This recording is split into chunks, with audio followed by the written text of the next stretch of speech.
42వ కీర్తన 6వ వచనం. నా దేవా, నా ప్రాణము నాలో కృంగి ఉన్నది. కావున యోర్దాను ప్రదేశము నుండి, హెర్మోను పర్వతము నుండి, మిసారు కొండ నుండి నేను నిన్ను జ్ఞాపకం చేసుకుని. You see the power of remembrance. జ్ఞాపకము అనండి.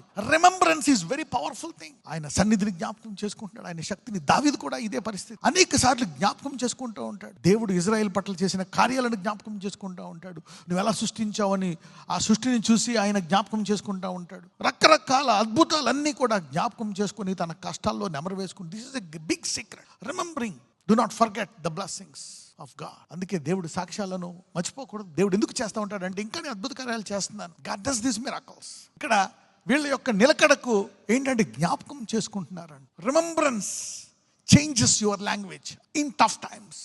దేవుని యొక్క అద్భుతాలు, ఆయన చేసిన కార్యాలు నీవు జ్ఞాపకం చేసుకుంటే బాగున్నప్పుడు, బాగోలేనప్పుడు, కష్టకాలంలో కూడా నిలకడగా ఉంటావు, ఇతరులను నిలబెడతావు.